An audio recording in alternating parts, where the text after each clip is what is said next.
Bamoun Kingdom is located in the Grasslands in the northwest part of Cameroon and includes a number of tribes, such as the Bamileke, Bwanga, and Tikar people.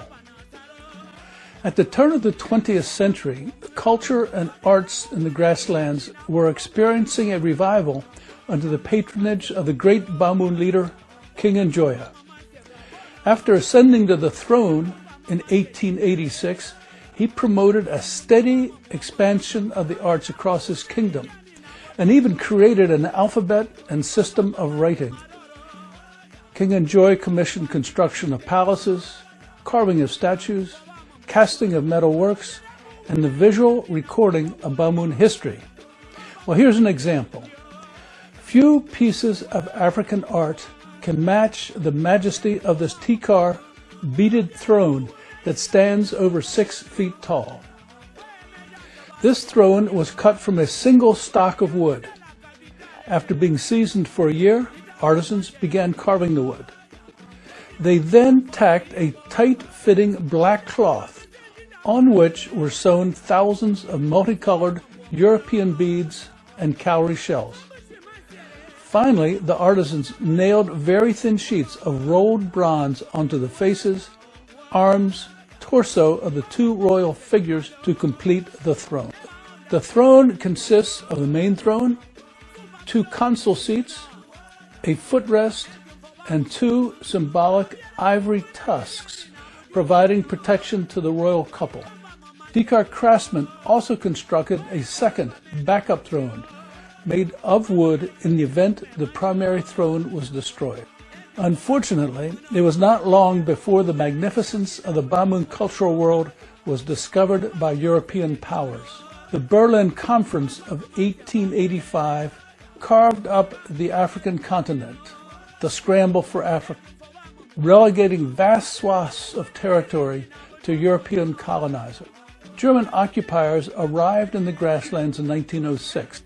Facing no armed resistance, the Germans imposed a new administrative regime and encouraged missionaries, adventurers, and businessmen to settle in the territory. The occupiers recognized the unique beauty of the pieces of art that King Njoya built across his expansive domain, and actually began confiscating and shipping the finest artworks to Berlin and other European capitals. The Germans even seized the king's personal beaded throne. Under great duress, King Njoya forged a working partnership with the Germans that allowed his kingdom to flourish. Many villagers even adopted new cultivation techniques and crops from the colonialists. However, that tenuous arrangement was shattered when the Allies defeated Germany during World War I. France added Cameroon to its expanding colonial empire. The French quickly imposed a more repressive regime, extracting as much of its natural resource wealth as they could ship to France. They also seized and exported Bamoun artwork back to Paris and other European cities, forcing many chiefs to hide their cultural patrimony in caves and underground vaults. The French administrators viewed King Njoya as a subversive threat and undermined his influence across his kingdom, while they steadily increased taxes and fees on villagers. To satisfy European demand for Bamoun art, the French set up privileged relations with a compliant competitor named Mose Yeyap, who paid local artisans to fulfill requests from his colonial masters. The French finally exiled King Njoya to the capital, Yaoundé, in 1924, but his legacy endured. 2 generations of artisans continued exercising the skills that they had honed under his protection. The new Bamoun leader, King Sédou, continued to support local craftsmen who specialized in bronze casting, copper rolling, carving, and bead sewing. King Sédou's support led to the creation of many of the pieces in this collection of Bamoun art. My name is David Reed. I am a sculptor and a map maker. I am also a collector of antique African art, working to support and preserve the Grasslands' artistic heritage. In recent years, I've worked with my partner, Ndassa a great-grandson of King Njoya, to build a collection of Bamun art, which I am sharing for the first time with you. In addition to the beaded throne we've just visited, there are several thrones in this collection. This is a one-of-a-kind bronze throne that Ngoot craftsmen cast using metalworking skills that date back to their arrival from Egypt many centuries earlier. This throne was commissioned by King Seydou at the end of World War II as part of his efforts to reinforce Bamun cultural identity when the country began taking its early steps toward independence from its colonial master, France. This set was cast by the palace's master sculptor Njoya and installed in the Ngoot Royal Palace. Looking closely, you can find a number of Bamun iconic images. For example, on the throne's base, the sculptor placed a double-headed snake that represents the military prowess of an earlier Bamun king, Boum Boum. Legend holds that this fierce warrior king could wage and win two battles at the same time, hence the two-headed snake. This third royal throne dates back to the 1920s. It is carved from kola wood and finished with glossy patina. The seat is carved with colored geometric figures. A well-used footrest lies at the base of the throne, and on each side are one-of-a-kind bronze statues called griots, representing mythical court jesters. Those bronze bases are decorated with frogs and magical creatures. The five thrones and many exceptional pieces form the basis of this unique collection of Bamun art that awaits discovery by American descendants of the Tikar, Bamun, and Bamileke tribes, and by the broader interested public. I am Njoya Ndassa.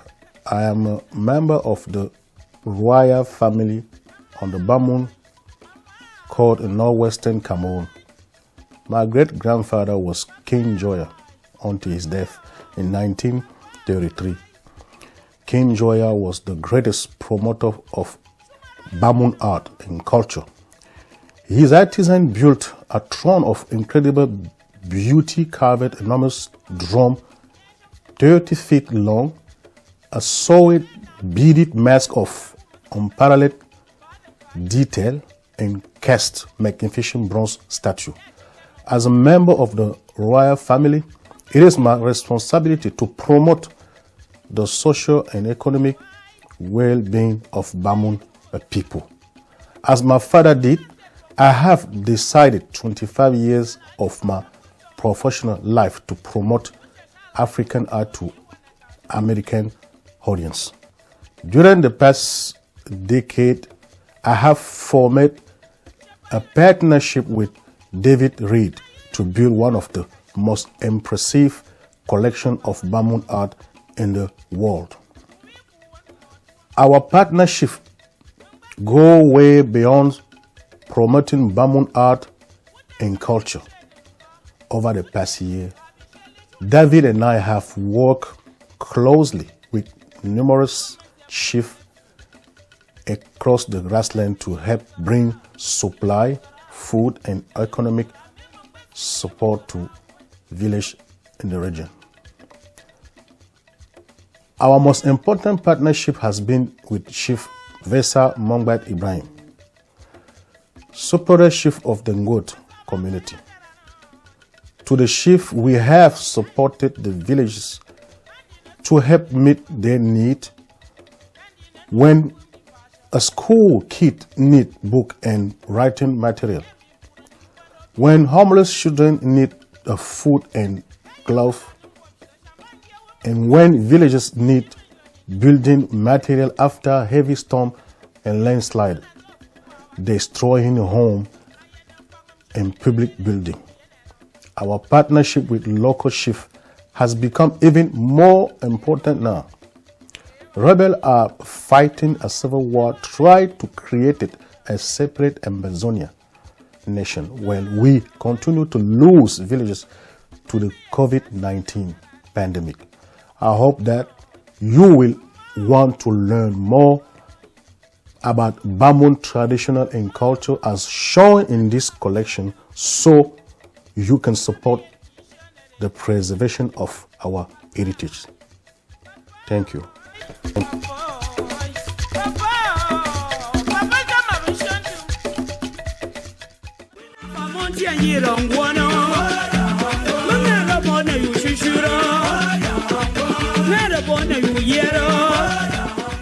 My approach toward collecting African art changed when I acquired the slave scene. This is an ensemble of 6 life-size bronze statues cast in the grasslands just after the Second World War. After years of travel to Africa and across our own southern states, I thought that I had built a fairly strong understanding of the transatlantic slave trade and its impacts on the foundations of American society. I studied captain's logs and maps of the slave trade. I visited the sites of slave markets in Annapolis, Fells Point in Baltimore, Charleston, South Carolina, and the wars of New Orleans. I read biographies of former slaves.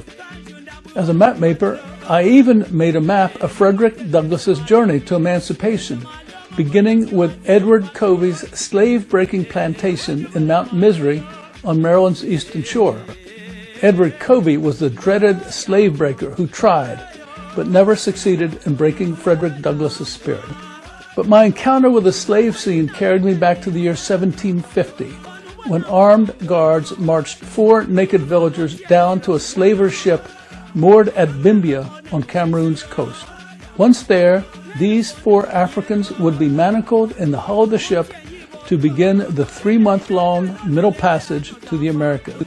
These statues shifted my understanding of slavery from a historical, intellectual one to a very moving, emotional experience.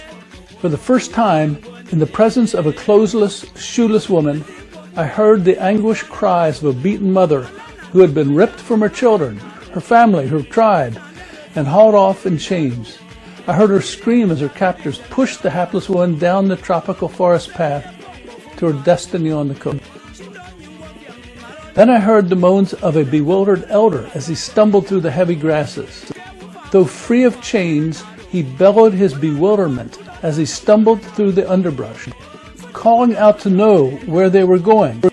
I heard him cry for his wife, for his village leaders, as he pleaded for release from the armed entourage. I saw the panic in his eyes as he was driven from the only land and community he had ever known. Then I saw the faces of 2 swarthy male captives who had been beaten into submission and manacled by the guards. The beatings and chains did not diminish the dignity that I saw in the faces of the 2 men who had no choice but to submit to the orders of the armed guards. With a chance to arise, I am certain that the 2 would try to escape. The round wooden necklaces and waistbands revealed that the 4 hostages came from the same Tikar tribe in the grasslands. At the front of the column, I saw a guard, a young villager brandishing a club, who was acting under orders from his tribal general, Manchut Tupaka. His cotton vestment and cash-sex waistband identified him as a young villager from the neighboring Boom tribe in the grasslands. The broken sandal being carried in the youth's hand revealed the ambiguity of the situation. On one hand, he was serving as chief and military commander, while, on the other, he was in the service to a colonial slaver, determined to depopulate neighboring villages. His torn sandal marked his broken stride, walking no longer as a faithful African, but as a hobbling minion serving a foreign master. At the rear of the column, weaving its way through the jungle, I saw the colonial guard, bedecked in his body armor, boots, hat, and firearm. The guard was of Moorish origin, suggesting that the captain of the slaver ship he served on was either Spanish or Portuguese, the 2 European powers that dominated the transatlantic slave trade for several centuries. The mercenary had willingly exchanged the cloth, iron bars, beads, and other European manufactured goods for his 4 captured hostages. The slaver's captain would reward him handsomely. The slave scene captured but one long-forgotten moment in the 250-year arc of this darkest of all epics of human history. This wrenching scene was repeated tens of thousands of times between 1619 and 1860, as Spanish, Portuguese, British, French, and American slavers shipped more than 12,500,000 captives from ports in Angola, West Central Africa, the Bights of Benin and Biafra, across the Atlantic. Of those 12.5 million souls, only 10,700,000 survived the journey, the others having perished in misery or having been thrown overboard or killed during uprisings on board ship. While 388,000 slaves landed in the colonies of the United States, that number represented only 3% of the total number of slaves sent across the Atlantic to sugar, rubber, and rice plantations in the Americas. The other 96% were shipped directly from Angola and West Central Africa to Brazil and the Caribbean islands. This ensemble was cast between 1946 and 1950 by the Bamoun master sculptor G. Salifu in the Ngoot neighborhood of Fumban, the capital of the Bamoun Kingdom. The bronze caster created this unique collection to honor his family and tribe members who had suffered the agonies and indignities caused by the slave trade that ravaged the grasslands for centuries. The slave scene changed my approach to African art.